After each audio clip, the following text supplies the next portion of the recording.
রাজনীতিতে অমার্জিত ভাষা বা স্ল্যাং ব্যবহারের কেবল ব্যক্তিগত রুচির বিষয় নয়, এটা মূলত ক্ষমতার ভাষা, সামাজিক অবস্থান ও রাজনৈতিক ডিসকোর্সের একটা জটিল প্রতিফলন।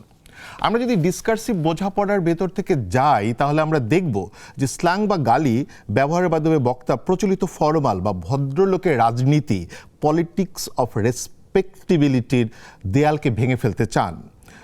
দ্বিতীয়ত, গালি অনেক সময় বক্তার আসল বা খাঁটি রূপ তুলে ধরার কৌশল হিসেবে ব্যবহৃত হয়। এর মাধ্যমে সমর্থককে বোঝানো হয় যে বক্তা অত্যন্ত রাগান্বিত এবং সাধারণ মানুষের হয়ে তিনি এই ক্ষোভ প্রকাশ করছেন। তৃতীয়ত, প্রতিপক্ষকে হেয় করার জন্য স্ল্যাং একটি কার্যকরী টুল। এটি প্রতিপক্ষের যৌক্তিক অবস্থানকে সরিয়ে দিয়ে তাকে কেবল একটি ঘৃণ্য বস্তু হিসেবে উপস্থাপন করে, যার কৌশল হচ্ছে ডিলেজিটিমাইজেশনের। চতুর্থত, সে হচ্ছে এটি সমাজকে চরমভাবে বিভক্ত করে, মানে পোলারাইজেশনের ঘটনা ঘটায়। এবং পঞ্চমত, আমরা যেটা পাই যে গালির ব্যবহারের ফলে রাজনীতির মূল ইস্যুগুলো, যেমন ধরেন নীতি, অর্থনীতি, অধিকার, এগুলো সব ঢাকা পড়ে যায় এবং আলোচনা ব্যক্তিগত আক্রমণে সীমাবদ্ধ হয়ে পড়ে। যদি আমরা গালির পাওয়ার ডাইনামিক্স দেখি, একটু মেথোডোলজিক্যালি যদি আমরা দেখে থাকি, টপ ডাউন, উপর থেকে নিচের দিকে, তাহলে আমরা দেখব যে ক্ষমতাসীন ব্যক্তি যখন স্ল্যাং ব্যবহার করেন তখন তার দমনের হাতিয়ার হয়ে ওঠে। এটি বিরোধী পক্ষকে প্রান্তিক করার এবং তাদের কণ্ঠস্বরকে অপ্রাসঙ্গিক করার একটা পদ্ধতি। আর যদি আমরা বটম আপে দেখি, নিচ থেকে, তাহলে শোষিত বা প্রান্তিক গোষ্ঠী যখন ক্ষমতার বিরুদ্ধে স্ল্যাং ব্যবহার করে তখন তা হয়ে ওঠে প্রতিরোধের ভাষা, ল্যাঙ্গুয়েজ অব রেজিস্ট্যান্স। এখানে গালি দেওয়ার মানে হলো ক্ষমতার প্রতি অবজ্ঞা প্রদর্শন এবং ভয় কাটিয়ে ওঠা। আমরা যদি কালেকটিভ এজেন্সির জায়গা থেকে এই স্ল্যাংকে দেখতে চাই, সেখানে আমরা দেখব যে যখন একটি রাজনৈতিক গোষ্ঠী নিজেদের মধ্যে বিশেষ কিছু স্ল্যাং বা আক্রমণাত্মক ভাষা ব্যবহার করে, তখন সেটি তাদের দলের ভিতরে একটি শক্তিশালী আমরা তৈরি করে এবং জনসভায় তারা একটা মোবিলাইজেশনের জায়গা হিসেবে ওই স্ল্যাংকে দেখে। যেমন জনসভায় তীব্র এবং আক্রমণাত্মক ভাষা সমর্থকদের মধ্যে অ্যাড্রেনালিন সঞ্চার করে। এটা আমরা সাম্প্রতিক সময়ও দেখেছি। এটি মানুষকে রাস্তায় নামাতে বা প্রতিবাদে সামিল করতে উস্কানি হিসেবে কাজ করে। এই সম্মিলিত ক্ষোভই যখন ভাষায় প্রকাশ পায় তখন তা কালেকটিভ এজেন্সির বহিঃপ্রকাশ। সো রাজনীতির কালচারাল ক্যাপিটাল ও পপুলিজমের ক্ষেত্রে আমরা এই স্ল্যাংকে দেখব যে বর্তমান সময় পপুলিস্ট রাজনীতিতে স্ল্যাং ব্যবহারের প্রবণতা অনেক বেড়েছে। বর্তমানে অনেক রাজনৈতিক নেতা ইচ্ছাকৃতভাবে অমার্জিত ভাষা ব্যবহার করে চলেছেন, যাতে তারা নিজেদের এলিট শ্রেণীর বিরুদ্ধে একটি প্রতিবাদী প্রমাণ হিসেবে হাজির করতে চান। তাহলে বলা যেতে পারে এভাবে যে রাজনীতিতে স্ল্যাং কেবল ভাষার বিকৃতি নয়, বরং এটি ক্ষমতার ভারসাম্য পরিবর্তন এবং মানুষের ক্ষোভকে সম্মিলিত শক্তিতে রূপান্তরের একটি দ্বিমুখী তলোয়ার। এটি যেমন প্রতিরোধের ভাষা হতে পারে, তেমনি গণতান্ত্রিক পরিবেশ নষ্ট করার হাতিয়ারও হতে পারে। সম্মানিত দর্শক, নেক্সাস টেলিভিশনের নিয়মিত সরাসরি আয়োজন চলমানে আমি মাসুদ ইমরান মান্নু আপনাদের জানাচ্ছি স্বাগত। আপনারা বুঝতেই পারছেন আজকে বেশ ভারী কিন্তু খুবই সাম্প্রতিক সময়ের রাজনীতিতে, বিশেষ করে জুলাই উত্তর বাংলাদেশে রাজনীতিতে একটা বড় পরিবর্তন ঘটেছে, তা হচ্ছে অমার্জিত ভাষা ব্যবহার করা। আমরা তা নিয়ে কথা বলবো। এই জন্য আমাদের সাথে উপস্থিত হয়েছেন এই সময়ের দুজন গণবুদ্ধিজীবী। আমি এভাবেই তাদের পরিচয় দিতে স্বাচ্ছন্দ্য বোধ করছি। আমাদের সাথে গণবুদ্ধিজীবী হিসেবে আছেন সারোয়ার তুষার এবং রেজাউল করিম রনি। আপনাদের দুজনকে স্বাগত। আমরা আসলে যেই বিষয় নিয়ে আলাপ করব তা হলো রাজনীতির শালীনতা ও শোরগোল। আমাদেরকে আপনারা টেলিভিশনের বাইরেও যেখানে যেখানে দেখতে পাবেন তা হলো ইউটিউবে সরাসরি নেক্সাস টেলিভিশন লাইভ এবং ফেসবুকে সরাসরি নেক্সাস টেলিভিশনের ভেরিফাইড পেজে গেলে আপনারা আমাদেরকে পেয়ে যাবেন। আমরা এখানে আগামী 1 ঘন্টা এই বিষয়গুলো নিয়েই বাতচিত করব। আমি প্রথমেই যাব সারোয়ার তুষারের কাছে। এই যে বললাম যে এটা একটা দ্বিমুখী তলোয়ার এবং আমি আমার পুরো বক্তব্য হাজির করলাম, যদিও একটু সময় নিলাম 3 মিনিটের মতো।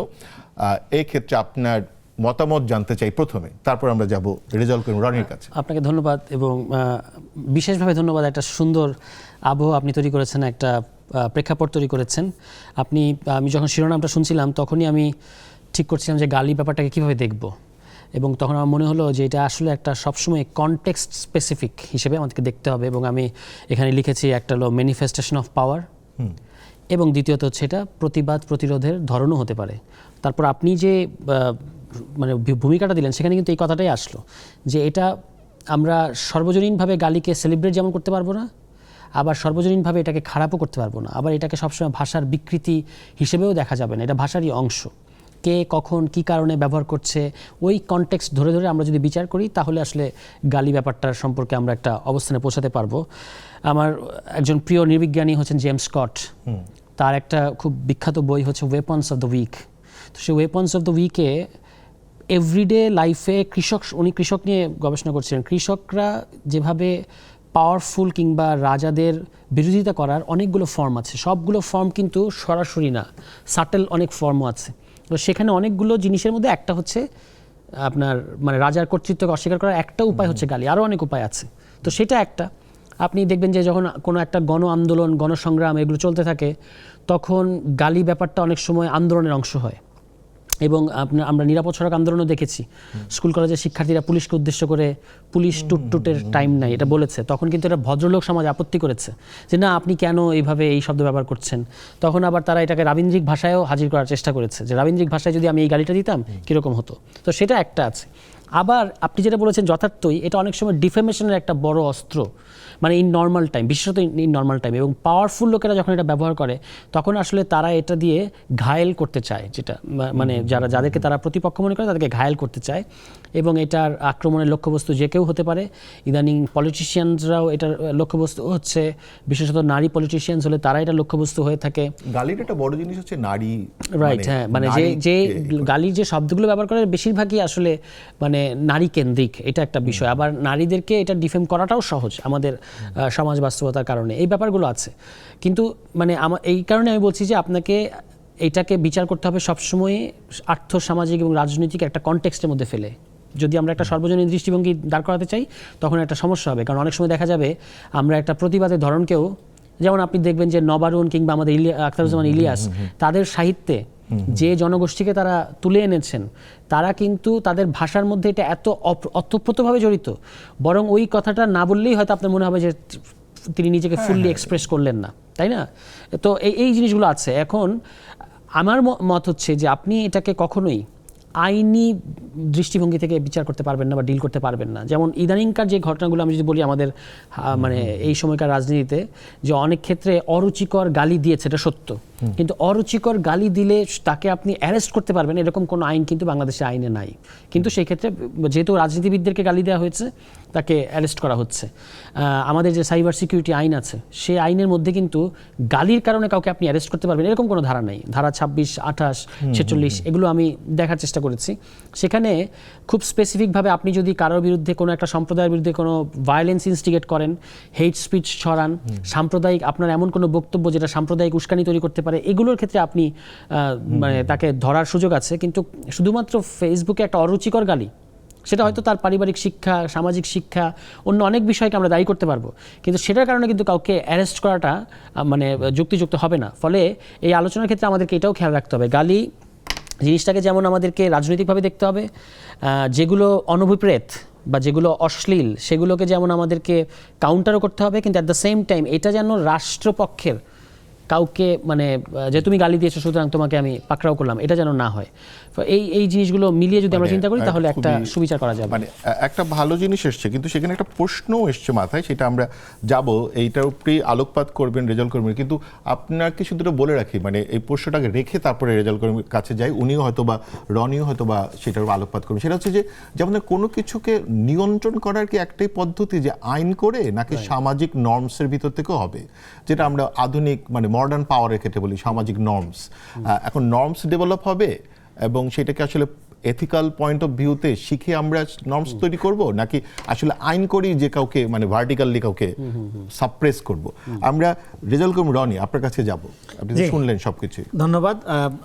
দুইজন আলোচকই আজকে পাইছি, আপনাকে আলোচক ক্যাটাগরিতে ধরতেছি এবং খুবই আমি এই ধরনের মানে টক শো বা টেলিভিশনে আলোচনা এই কালচার ফেরত আসুক, এটা এই অনুষ্ঠানের মাধ্যমে আহ্বান রাখবো যে টপিক ধরে ধরে কনস্ট্রাকটিভ আলাপ করা।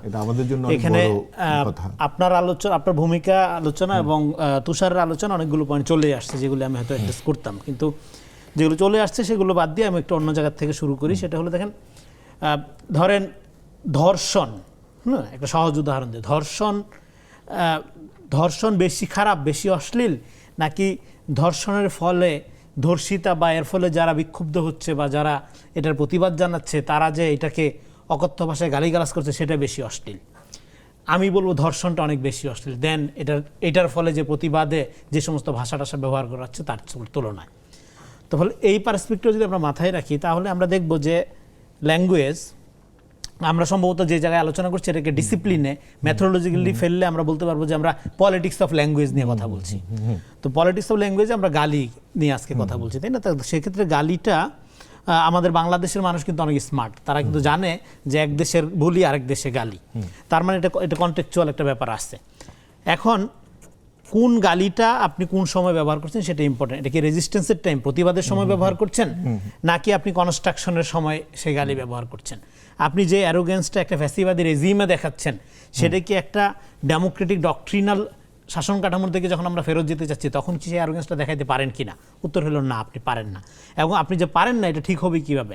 এটা ঠিক হবে একটা কালচারাল কন্টেক্সচুয়ালাইজেশনের মধ্য দিয়ে, এটা ঠিক হবে তার ফিলোসফিক্যাল এবং তার পলিটিক্যাল আন্ডারস্ট্যান্ডিংয়ের মধ্য দিয়ে। তো এখন এইটা যেহেতু আমাদের সমাজে নাই, আমাদের সমাজের ইমব্যালেন্সটা আছে, এটা স্বীকার করতে হবে। ফলে এই একটা অ্যানার্কির টাইম থেকে কনস্ট্রাকটিভ টাইমের জন্য যেই ধরনের পলিটিক্স দরকার সেই পলিটিক্সটা ফ্রম বোথ সাইড হইতে হবে। এটা শুধু সরকারি দল করলে হবে না বা শুধু বিরোধী দল করলে হবে না, এর মধ্যে একটা এই রেল লাইনের মধ্যে একটা সেতু বন্ধন থাকতে হবে। ফলে গালির ব্যবহারটাকে আমরা রেজিস্ট্যান্স টাইম প্রতিবাদের সময় এবং কনস্ট্রাকটিভ টাইম একটা সাধারণ স্বাভাবিক অবস্থা সেই অবস্থার মধ্যে একটা আমরা পার্থক্য করতে পারি। যেমন ধরেন ফ্যাসিবাদের বিরুদ্ধে যখন আন্দোলন হলো তখন যেভাবে গালিগালাজ করতে দেখা গেছে সাধারণ ভদ্রঘরের ছেলে মেয়েদেরকেও, এখন এই সরকারের সময় অনেক অব্যবস্থাপনা, যেমন ধরেন তেলের লাইনে মানুষ কষ্ট পেয়েছে, বিক্ষুব্ধ হয়েছে, কিন্তু গালিগালাজ কি সেই মাত্রায় হয়েছে? সেই মাত্রায় কি আমরা টুকটাক দেখেছি, কিন্তু মাত্রাগত দিক থেকে যদি অনেক কম। কারণ মানুষ বুঝতেছে এটা একটা ক্রাইসিস মুভমেন্ট, গ্লোবাল সমস্যা, ওকে সরকার পর্যাপ্তভাবে ডিল করতে পারছে না, কিন্তু বিক্ষুব্ধ হয়েছে মানুষ, কষ্ট পেয়েছে মানুষ। কিন্তু আমি বলতেছি তার যে মানে ভাষাগত ব্যবহারের ক্ষেত্রে এটা বিগত আমলে যেটা দেখে তার চেয়ে অনেক কম ছিল। কিন্তু এবার কিন্তু একটা ঘটনা ঘটেছে একটা শব্দ নিয়ে, মানে একজন রাজনৈতিক নেতা কুলাঙ্গার শব্দ ব্যবহার করেছেন এবং তার এটা রিপারকেশন হয়েছে। হ্যাঁ, সেটা তো হবেই। এখন কথা হলো আপনি এই শব্দটা ধরেন, এই শব্দটা কেন আপনি ব্যবহার করেছেন? কারণ এই শব্দটা ব্যবহার করতে বিগত আমলের ফ্যাসিস্ট, তাকে সবসময় অ্যাড্রেস করতে এই শব্দ দ্বারা।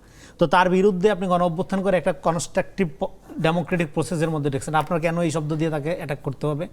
প্রধানমন্ত্রীকে সমালোচনা করার 1000 ওয়ে আছে, 1000 মাধ্যম আছে, যেটা চর্চা হয়ে দিল্লি পালায় গেল ফেল করে, সেই জিনিস কেন আপনার আনতে হবে?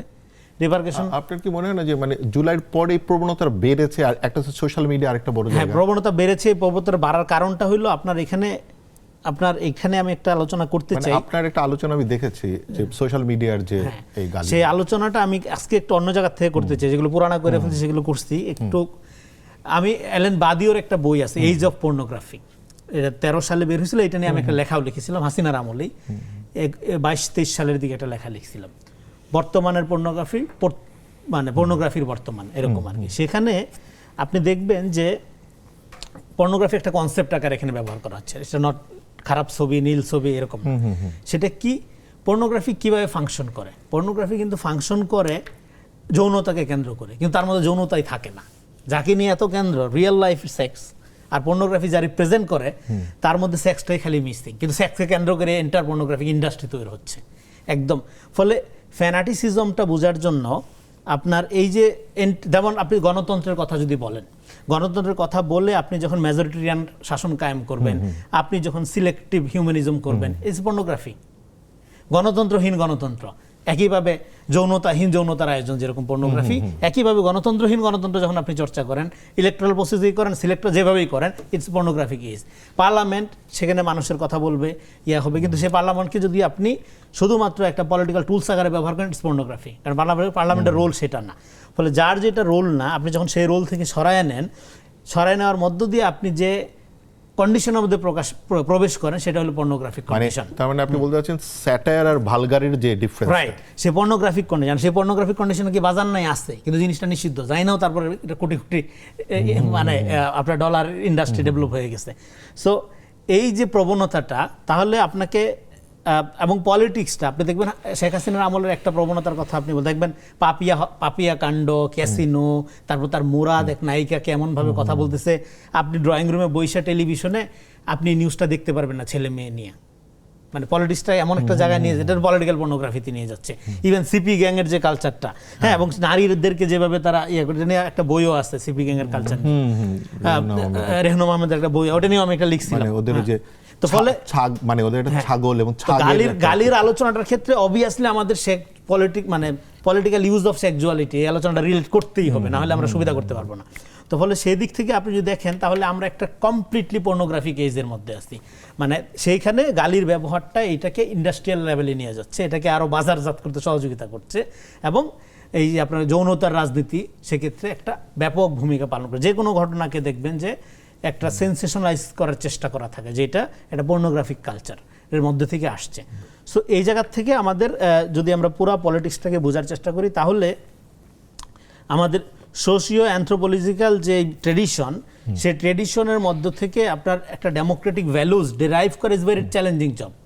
এই সমাধানটা পলিটিক্যালি হবে না। আপনি যে প্রশ্নটা আমার মনে হয় যে এরপরই করবেন, সেটার সমাধানটা পলিটিক্যালি হবে না। এখানে একটা কথা বলে এই পয়েন্ট শেষ করি, আমরা সবসময় সরকারকে সমাধান মনে করি। No, according to Carl Smith, যদিও কার্ল স্মিথের সবকিছু আমি এন্ডোর্স করি না, government is sometime also part of problem, it's not solution.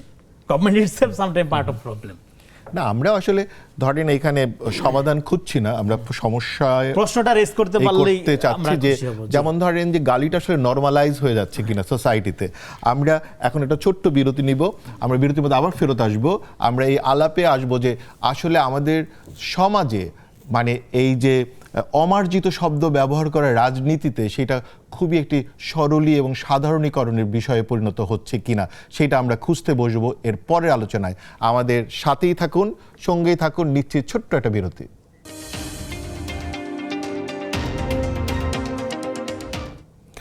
ফিরে এলাম আবার। আমরা যে গালির রাজনীতি নিয়ে কথা বলছি এবং যেখানে আমরা বলছিলাম যে এটা নর্মালাইজ হচ্ছে কিনা, মানে খুবই সাধারণীকরণ হচ্ছে কিনা।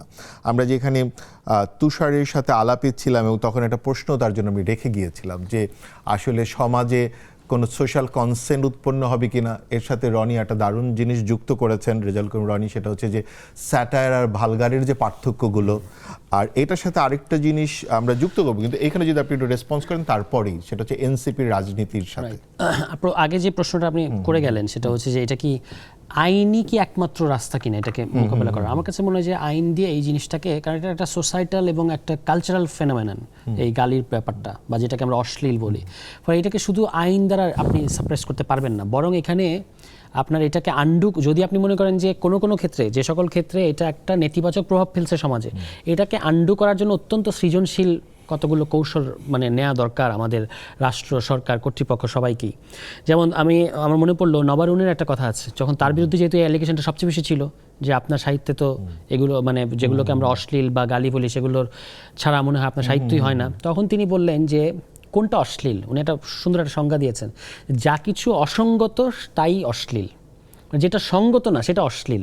আপনি একটু আগে যে পার্থক্যটা করেন খুব কাজের, কিন্তু এটা যে ভালগার আর স্যাটায়ার, ফলে সব গালি ভালগার না, যেটা ভালগার, যেমন একটু আগে আমরা কুলাঙ্গার শব্দটা নিয়ে কথা বললাম, ওইটা ওই ক্ষেত্রে প্রযোজ্য মনে হয় না যে আমি পিএম এর অনেক রাজনৈতিক পজিশনের সমালোচক, কিন্তু মানে এটা কিন্তু মনে হয় না যে এটা পিএম এটা ডিজার্ভ করেন, ফলে এটা কিন্তু সমাজে অ্যাকসেপ্টেবল হয় না। এবং সমাজে কি হয়েছে, এটার একটা ইভেন ওই রাজনীতিবিদের যারা মিত্রপক্ষ তারাও এটাকে অ্যাকসেপ্ট করেন নাই। কিন্তু এটাই হচ্ছে পদ্ধতি, যে আপনি এটা কিন্তু অটোমেটিক্যালি ফয়সালা হয়ে যাচ্ছে যে কোনটা, মানে ধরেন এটা কি এমব্রেস করেছে পিপল, ইভেন যারা বিএনপির 2 মাসের কিছু অতি উৎসাহী লোক তার বাড়িতে গিয়ে মানে সেটা আরেকটা সমস্যা, সেটা আরেকটা প্রবলেম, কিন্তু একটা ভয়ঙ্কর ব্যাপার। অবশ্যই সেটাও আবার এন্ডার্স করা যাবে না। কিন্তু ধরেন যারা গত 2 মাসে বিএনপির সরকারের, আমি একটু থামালাম, মানে ধরেন প্রধানমন্ত্রী এটা করেছে, এটা খুবই সুন্দর, তার কিন্তু বিহেভিয়ার এটা নিয়ে সে কোনো, তার এবং তার মন্ত্রিপরিষদ কেউ কিন্তু কোনো কথা বলে, কিন্তু কিছু অতি উৎসাহী লোক যে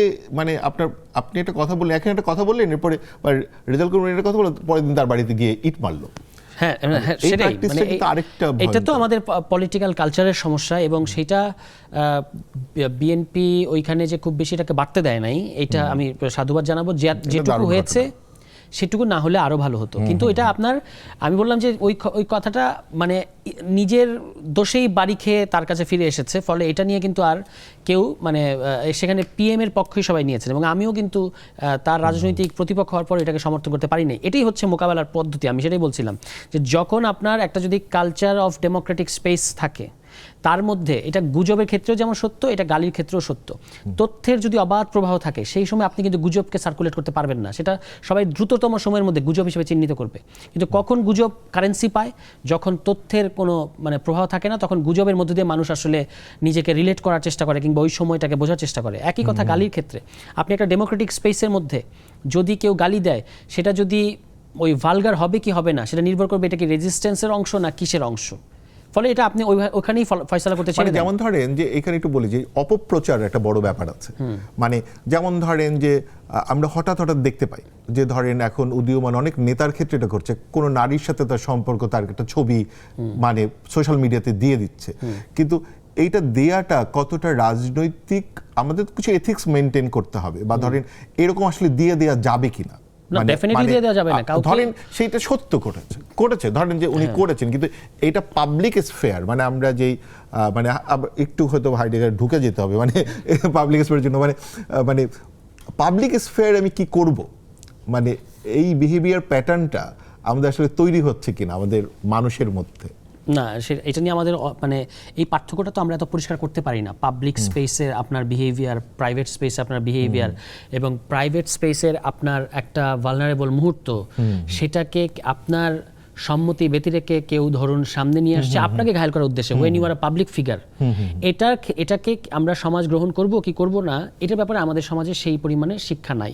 ফলে এটা স্বাভাবিকভাবেই এটা খুব সহজে ডিফেম করা যায় এখানে।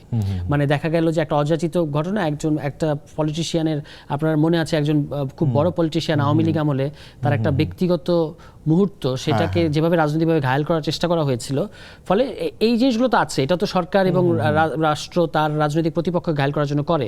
আমি যেটা বলছিলাম সেটা হচ্ছে আপনার কালচার অফ ডেমোক্রেসি আর কালচার অফ ফ্যাসিজমের সময় আপনার গালি, সেটা অনেক সময় মনে হবে যে পৃথিবীর সবচেয়ে মহান কাব্য মনে হতে পারে, কারণ মানে আপনি তো তার বিরুদ্ধে, সরকারের বিরুদ্ধে, ওই রেজিমের বিরুদ্ধে অ্যাগ্রিভড।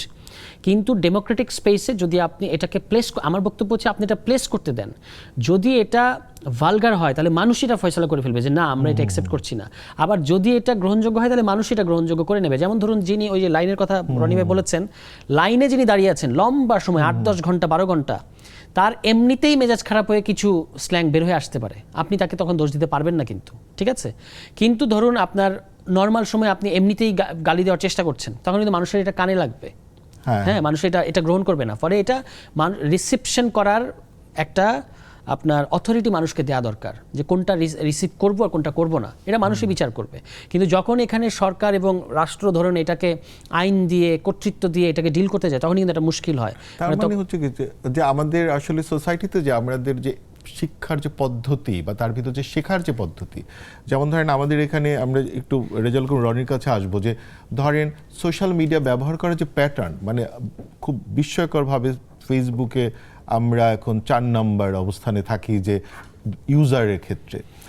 আবার ধরেন অ্যাপিস্টেন স্টাইলে সেখানে যেভাবে সব কিছু, মানে ধরেন যে কোনো ব্যক্তিও আরেকজন ব্যক্তির চরিত্র হনন করার নামে, এবং বিশেষ করে পাবলিক ফিগার বা রাজনৈতিক ব্যক্তিত্বের ক্ষেত্রে যে ঘটনাগুলো ঘটে, যেমন আজকে এরকম একটা ঘটনা ঘটেছে আমরা জানি।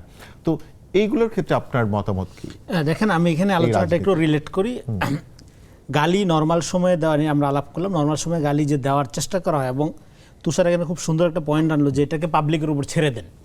ডেফিনেটলি আপনার পাবলিকের উপর ছেড়ে দিতে হবে, কিন্তু পাবলিকের উপর ছেড়ে দেওয়ার মাঝখানে একটা পিরিয়ড আছে, মাঝখানে একটা পর্যায়ে আছে সরকার এবং পাবলিকের মাঝখানে। এবং গালি ছেড়ে দেওয়ার একটা হলো এখানে একটা ক্রমাগত পারসেপশন ক্রিয়েশনের রাজনীতি আছে, এবং এখানে মানে আপনার ধরেন একটা ব্যাপার বলে হিউম্যান আচরণের মধ্যে অনেকটা রোল প্লেয়িং স্টেজ আছে। যেমন আপনি ক্লাসরুমের যে রোল, এখানের যে রোল, বাসার যে রোল, তো এগুলোর মধ্যে আলাদা আলাদা রোল আছে। এখন এই রোল প্লেয়িং স্টেজগুলোতে আপনি কতটা ম্যানুভারিং হচ্ছেন, ম্যানুপুলেটিভ হচ্ছেন, এবং সেই ম্যানুপুলেটিভ হওয়ার জন্য আপনি কী কী টুলস ব্যবহার করছেন। কখন গালিটা আপনার পক্ষে গেলে ভালো, সত্য দিতে হবে, হ্যাঁ দেওয়া যায় গালি, কিন্তু আমার বিপক্ষে গেলে হ্যাঁ ধরতে হবে। এই ধরনের পজিশনগুলো যখন নেওয়া হয় তখন প্রবলেমটা হয়। ফলে এই ক্ষেত্রে কিন্তু আমরা কিন্তু একটা ভালো সংস্কৃতি দেখলাম যে ধরেন মানে ওই গালিটাকে কিন্তু বিরোধী দলরাও পিক করেনি, বা তারাও কিন্তু না এই গাইডলাইনটা পিক করে নাই, বা কিন্তু আমি বলতেছি যে এই কালচারটা বিগত 18 বছর চর্চা হয়েছে, সেই কালচারটা আপনার এখন তো চর্চা করার কোনো মানে হয় না। আপনি যদি পলিটিশিয়ান হন, আপনি কেন এখন করবেন? কিন্তু এখনকার এখন তো পিরিয়ডটা করছে। তো আপনার বুঝতে হবে, এখনকার একটা কনস্ট্রাকটিভ পিরিয়ড। তাহলে এটাকে আপনি কনস্ট্রাকটিভ কিভাবে শেষ দেখবেন? করে এখানে কনস্ট্রাকটিভ পিরিয়ডে সবার আগে কি দরকার? সবার আগে দরকার মানবিক মর্যাদাবোধ ফেরানো। মানবিক মর্যাদাবোধ ফেরানো এই জায়গাটায় আমরা করি কি, এই জায়গায় আমরা খুবই বায়াসড হই ইন আ সেন্স যে আপনি যদি আমার মতের পক্ষের হন, হ্যাঁ, এবং আপনি যদি 10টা অন্যায় করেন, আপনি খুব ভালো, আপনি খুব মেধাবী, আপনার জায়েজ করা, হ্যাঁ, কিন্তু আপনি যদি আমার মতের বিপক্ষে হন, তখন আপনার সামান্য অপরাধের জন্য আপনাকে ডইলে ফেলা যাবে, তখন আমি চুপ। এই যে মানে সিলেক্টিভ, যেমন ধরেন একটা বড় আছে যে ফেসিবাদের দোসর হয়ে ওঠা এবং জুলাইয়ের পরে মানে কিছু লোকের ক্ষেত্রে কিন্তু ধরেন যে আবার ওই পার্টিকুলার আওয়ামী লীগের লোক আপনার দলে গেল, তখন আর তখন সে ভালো হয়ে তা যাচ্ছে। আপনি যদি আওয়ামী লীগ করেন, পুনর্বাসিত করেন, হ্যাঁ, তাইলে আর আপনার কোনো সমস্যা নেই। আপনি হলেন জুলাই ঠিকাদার যেহেতু, ফলে আওয়ামী লীগ আপনার এখানে ঢুকতে পারে। কিন্তু আমার চাচাতো ভাই আওয়ামী লীগ করছে, কোনো অপরাধ করে নাই, হ্যাঁ, কিন্তু তারে নিয়ে আমি চলাফেরা করলে খুব সমস্যা হয়ে যায়, আমি ফেসিবাদের দূষর হয়ে যাচ্ছি। তার মানে এই যে- ফলে রাইট, এই পলিটিক্স, ফলে এখানে তাইলে আমাদের কন্ডিশনটা কোথায় হচ্ছে, এই যে মানে দেখেন, অনুভূতির রাজনীতি এটা অলওয়েজ ফ্যাসিজমের দিকে নিয়ে যায়। সেটা মুক্তিযুদ্ধের চেতনা ব্যবহার করে করেন, আপনি জুলাইকে ব্যবহার করেন, মুসলিম সেন্টিমেন্টকে ব্যবহার করেন in the name of Islam. So Democratic politics এটা কোনো সুযোগ থাকা উচিত না। Democratic politics very much transparent হবে, এই জন্য সবার আগে মানবিক মর্যাদাবোধ ফেরাইতে হবে। আপনি এনসিপি, আপনি আওয়ামী লীগ, আপনি জামাত, আপনি বিএনপি, কোনো সমস্যা নেই, বাট আপনার মানবিক মর্যাদাবোধ সবার আগে আমি প্রোটেক্ট করবো। এই জন্য আমি বলছিলাম যে ব্যক্তি তারেক রহমানের অনার কোড রক্ষা করতে হবে। প্রধানমন্ত্রী তারেক রহমানের আপনি সমালোচনা করেন, কোনো সমস্যা নেই, কারণ ব্যক্তি তারেক রহমানের অনার কোডটা রক্ষা হলে আমারটা হবে, শুধু ব্যক্তি আপনারটা হবে হবে, না, হ্যাঁ, সবারটাই সবারটা বলার জন্য করা। যেখানে রিউমার স্ক্যানারের প্রতিবেদন হলো 2 মাসে শুধু প্রধানমন্ত্রী তারেক রহমানের বিরুদ্ধে গুজব হয়েছে 257টা, হ্যাঁ, দল হিসাবে বিএনপির প্রায় 800-র কাছাকাছি।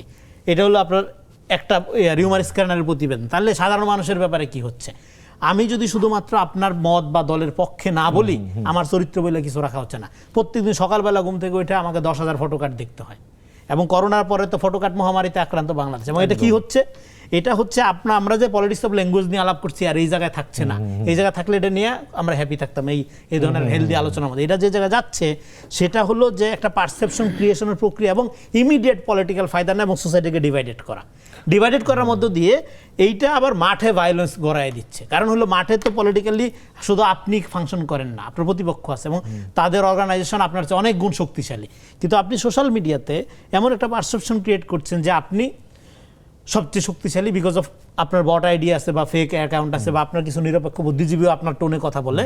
এটা করার মধ্য দিয়ে আপনি যখন মাঠেও মনে করছেন যে আমার দখলে সবকিছু, কিন্তু মাঠে তো আপনার প্রতিপক্ষ আপনার শক্তিশালী, আপনি ধাওয়া করতে গিয়ে মার খেয়ে আসতেছেন। এটা কি ধরেন এই যে আমেরিকাতে যেটা ঘটছে, অ্যাপস্টেইনের যে ঘটনাটা ঘটছে, মানে এর আগে উইকিলিক্সের আমরা একটা দেখেছি, এখন মডেলটা উইকিলিক্সের হবে না অ্যাপস্টেইনের হবে, কিন্তু আমরা অ্যাপস্টেইনের মডেলটাই দেখছি মনে হয়। হ্যাঁ, অ্যাপস্টেইনের মডেলটা এখন একটা গ্লোবাল ফেনোমেনা আকারে দাঁড়াচ্ছে, এবং এটার রেজাল্ট কি? আপনি যুদ্ধের সাথে লিঙ্ক আপনি খুঁজে পাবেন খুব সহজেই। এটা গ্লোবালি আলোচনা হচ্ছে। তার মানে আপনি যখন মানুষের মানবিক মর্যাদা বোধকে আন্ডারমাইন করবেন, এবং আপনার বিরোধিতার সাথে আপনার আর্ট অফ এঙ্গেজমেন্ট রপ্ত করতে হবে। এটা ডেমোক্রেটিক কালচার এবং ফ্যাসিজম বা আপনার একটা জাহিলিয়াতের কালচারের পার্থক্য কি? পার্থক্য হলো যে একটা ব্যক্তি তার বিরুদ্ধ মতের সাথে কিভাবে এঙ্গেজ হয়, এটার মধ্য দিয়ে বুঝবেন যে সেই সমাজে ডেমোক্রেসিটা কেমন হচ্ছে। কিন্তু ধরেন আমি একটা দলকে সমালোচনা করছি, ও বলবে যে ও তো কালাপাটা, আমি কি বলতেছি এটা গুরুত্বপূর্ণ না, ও বলতেছে আগে নাকি কালাপাটা। তো তার মানে আপনি একদমই ঠিক বলেছেন, এখানে অলরেডি দুজন সেম, হ্যাঁ, আমি জানি বলবো, হ্যাঁ, তো বলবে, কারণ আমি যে কি বলতেছি এটা ওর কাছে ইম্পর্টেন্ট না, ইম্পর্টেন্ট হলো কালাপাটা। মানে খুবই তার মানে কি? রেসিস্টের জায়গা থেকে, তার মানে সমাজকে ডিভাইড করে ফেলা হয়েছে অলরেডি, এরকম পারসেপশন ভিত্তিক এটা ক্রিয়েট করে ফেলা হয়েছে।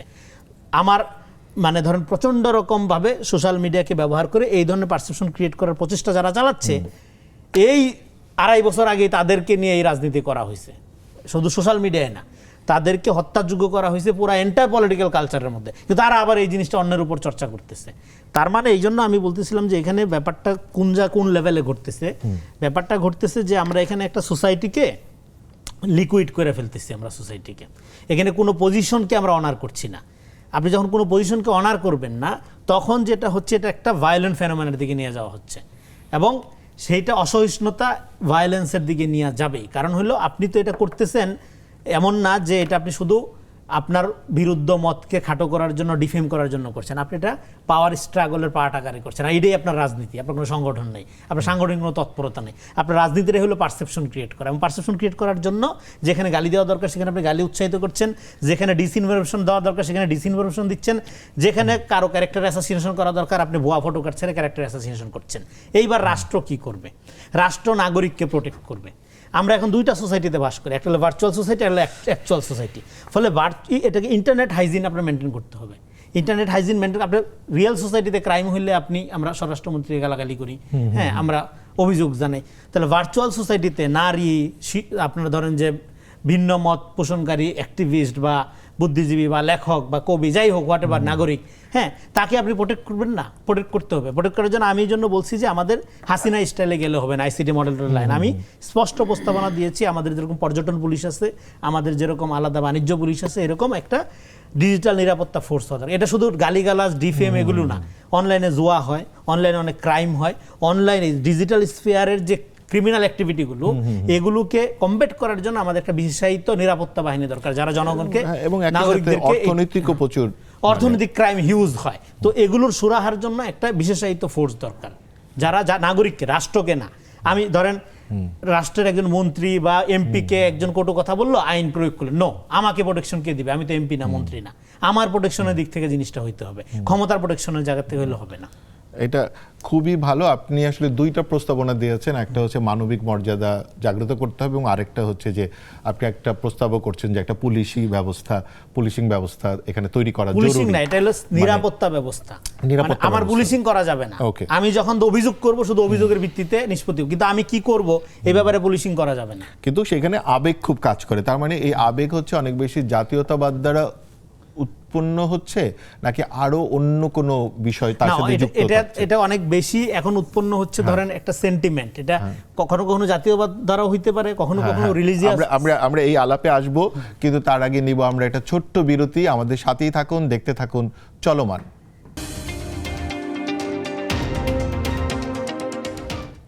ফিরে এলাম আবার চলমানে। আমাদের আলোচনা যেখানে ছিল, এবং আমরা সারোয়ার তুষারের কাছে ওখানে একটু যেতে চাই, যে এই যে ধরেন যে এই যে আবেগ, তো আবেগ উত্থিত হয়, এটা কি জাতীয়তাবাদের মধ্যে থেকে হয়? এবং সেই জাতীয়তাবাদ কি শুধু ধর্মনির্ভর জাতীয়তাবাদ, মানে যার জাতীয়তাবাদ নাকি অন্য কোনো কিছু ট্রিগার করে?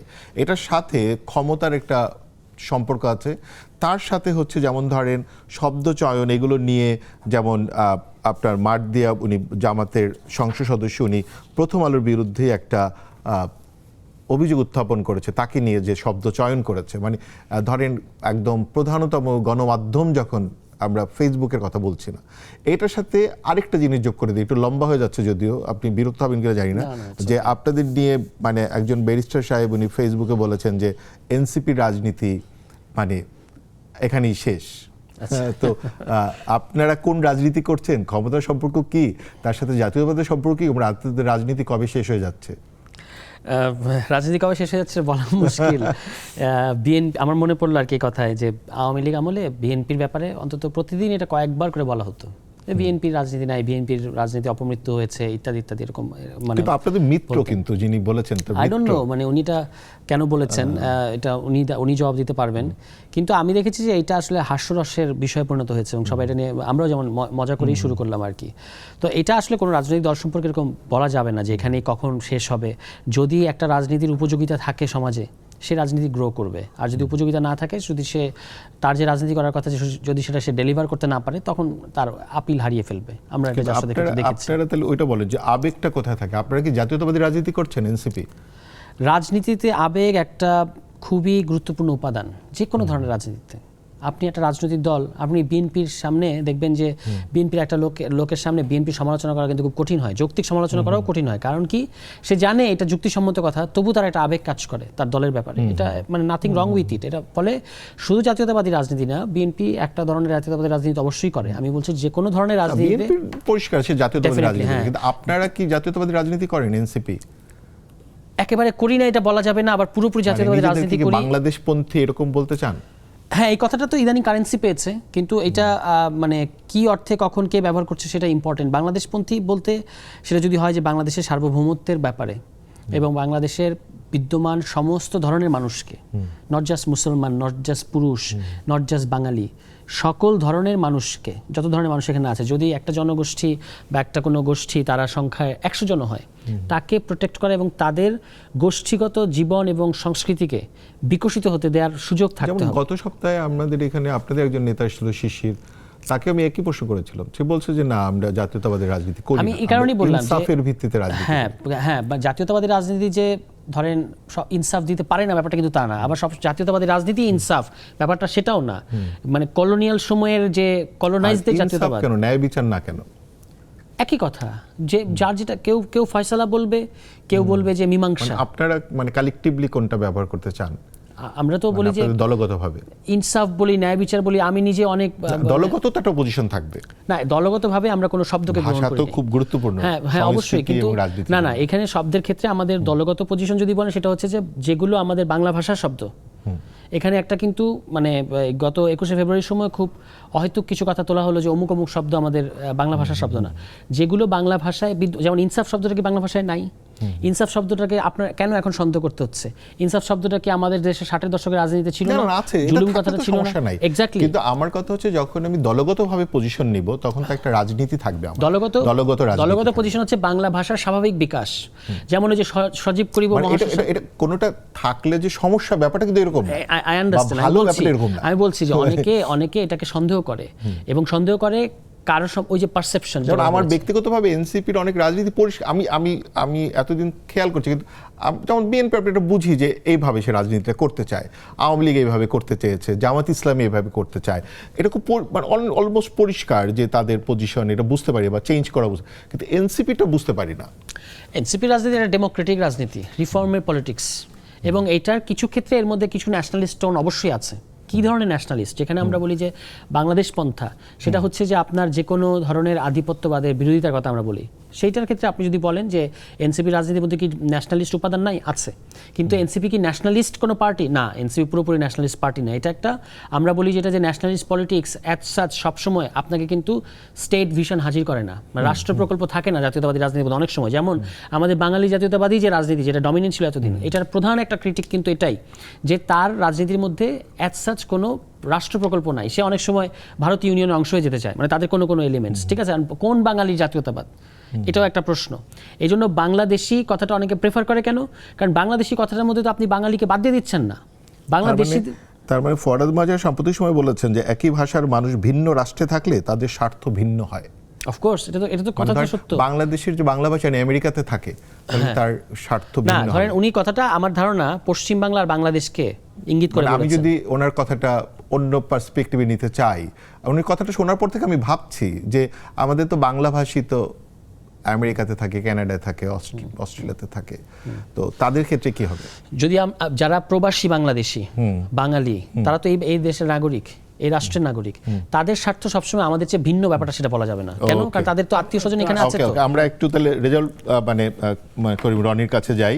রনি, বলেন, আপনি তো শুনেছেন আমাদের প্রশ্নগুলো, সুন্দর একটা আলোচনা ঢুকছেন। দেখেন, আমি বিএনপির রাজনীতিটা আমি ক্লোজলি ফলো করি অনেকদিন ধরে, এবং আমি যেহেতু একটা লিবারাল ডেমোক্রেটিক রাজনীতি প্রেফার করি, সেই ক্ষেত্রে জিয়া রহমানের লিটারেচার থেকে আমি বলতে পারি বিএনপির রাজনীতিটাকে সার্বিক জাতীয়তাবাদ বলতেছিল জিয়া রহমান, নিজের লেখা আছে।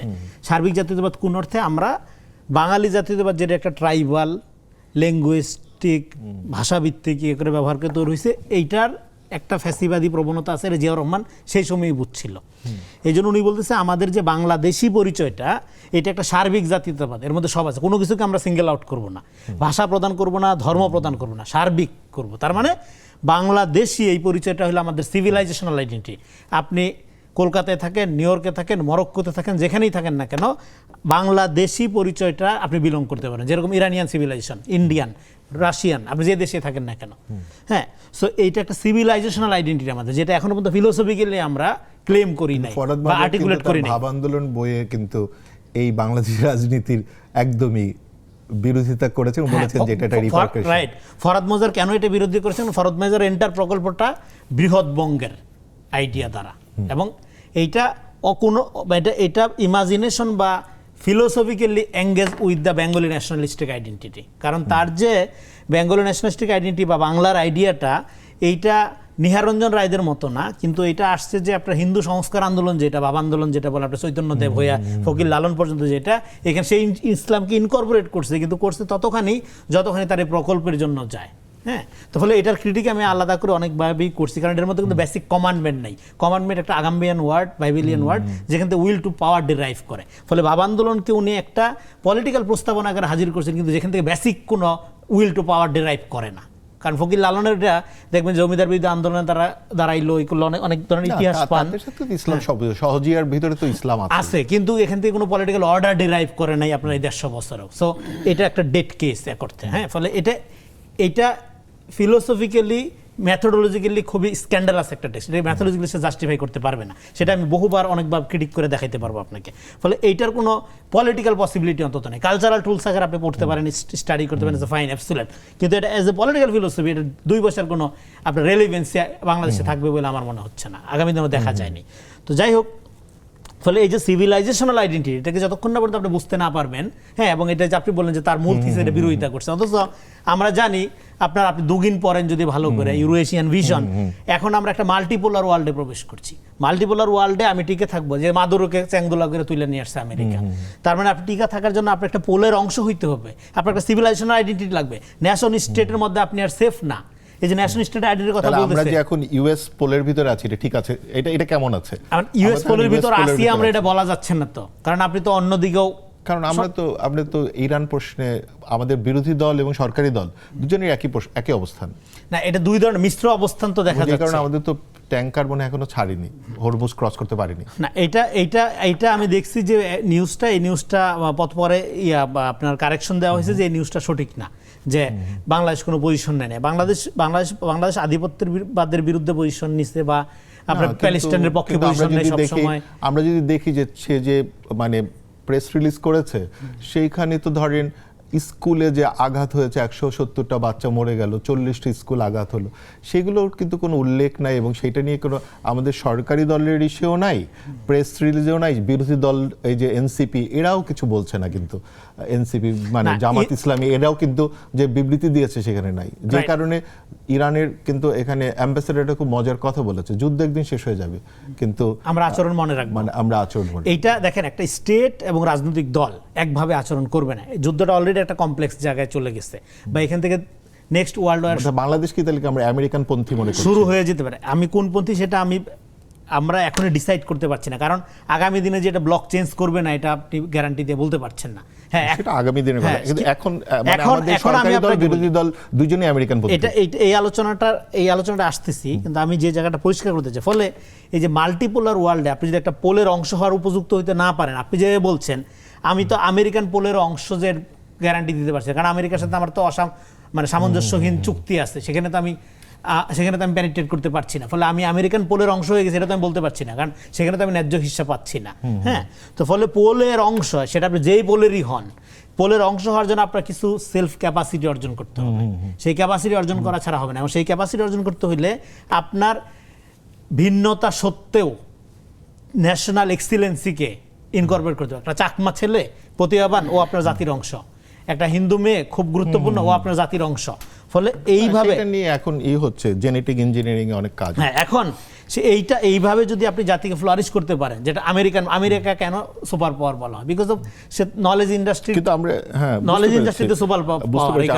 ফলে এখানে শেষ করে দেয়। ফলে এখানে আপনি যদি এই যে সিভিলাইজেশনাল আইডেন্টিটি, এটাকে যদি আপনি প্রোটেক্ট করতে না পারেন, আপনি ন্যাশন বিল্ডিং যেটা বলেন, যে আমরা যে ন্যাশন বিল্ডিং হয়ে উঠতে চাই, হ্যাঁ, সেই ন্যাশন বিল্ডিং প্রজেক্টে আপনি আগাইতে পারবেন না। কিন্তু সেখানে আমাদের বুদ্ধিজীবীরা সবসময় এটা একটা ক্ষুদ্র জাতীয়তাবাদী প্যারাডাইম থেকে আলোচনাটা করছে, এখনো পর্যন্ত সিভিলাইজেশনাল কনটেক্সটে আলোচনাটা প্রবেশই করা হয়নি। বুঝতে পেরেছি। আমি ওই আর্গুমেন্টে থাকবো, আমরা যেটা সারোয়ার তুষারের কাছে আসবো, কিন্তু আমরা বিরতির পরে আসবো। কিন্তু আমি প্রশ্নটা রেখে যাই, সেটা হচ্ছে যে সরকারি দল এবং বিরোধী দল কতগুলো বিষয় ঐক্য আছে, যেমন বাণিজ্য চুক্তি, হাম, এগুলো নিয়ে আমরা নাহিদ ইসলামেরও যে বক্তব্য শুনলাম, সেখানে এগুলো অ্যাড্রেস হয়নি। তো আমরা বুঝতে পারি যে দুই পক্ষই একই রকম অবস্থানে থাকেন। তো আমরা এই বিষয়ে ফেরত আসবো, একটা ছোট্ট বিরতি নিচ্ছি, তারপরেই।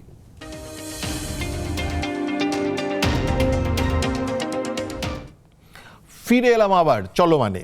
আমাদের আলোচনা যেখানে ছিল যে সরকারি দল এবং বিরোধী দলের ইরান প্রশ্নে যেমন ঐক্য, একই ঐক্য আমাদের বাণিজ্য নীতিতে, আমাদের হাম প্রসঙ্গে আমরা একই ধরনের ঐক্য দেখছি, এমনকি জাতীয়তাবাদের প্রশ্নেও তাদের ঐক্য আমরা কাছাকাছি রকমই দেখছি, খুব বেশি পরিবর্তন দেখতে পাচ্ছি না। এমনকি মব নিয়ে আমাদের আইনমন্ত্রী যে কথা বলেছেন, মব হচ্ছে জনগণের প্রতিক্রিয়া, একই রকম আমরা দেখেছি অন্তর্বর্তী সরকারের সময়ও, এবং আমরা এইগুলো নিয়ে বিরোধী দলকেও খুব বড় রকমের কোনো প্রতিক্রিয়াও দেখাতে দেখিনি। তো সারোয়ার তুষার, আপনি কিভাবে দেখবেন এই পুরো প্রক্রিয়াটাকে? আমি যেখানে অভিযোগ করলাম, আমি অভিযোগ করলাম। ওকে, প্রথমত ইরানের প্রসঙ্গে বলি, আমাদের দলের আহ্বায়কের খুব মানে যুদ্ধটা শুরু হওয়ার পরপরই খুবই সুস্পষ্টভাবে কারা এই যুদ্ধের এজেন্ট, অর্থাৎ কে যুদ্ধটা করছে, কে এখানে ইতিহাসের কোন পর্যায়ে আছে বা কোন সাইডে আছে, কে রং পার্টে আছে, কে রাইট পার্টে আছে, এগুলো নিয়ে একটা বিশদ স্ট্যাটাস তার অফিসিয়াল জায়গা থেকে আছে। ফলে একটা দলের আহ্বায়ক যখন এরকম একটা অফিসিয়াল পজিশন জানান, ওটা কিন্তু দলের পজিশনই হয়। এর পাশাপাশি আমি ইরানিয়ান অ্যাম্বাসেডারের বক্তব্য খেয়াল করেছি, কিন্তু তিনি সম্ভবত কোনো কারণে মিস করেছেন। আমাদের দলের সদস্য সচিব, মানে দলের যিনি দ্বিতীয় প্রধান, জোটের কাছ থেকে, হ্যাঁ জোটের কথা আমি তো প্রথমে আগে আমার দলের কথা বলবো, তিনি কিন্তু গিয়ে ওখানে ওই যে শোকনামা বইয়ের মধ্যে মানে কমেন্ট্রি লিখে এসেছেন। ফলে আমাদের পজিশন খুবই পরিষ্কার, এবং আমরা এখানে সরকারের পররাষ্ট্র নীতির সমালোচনা করছি।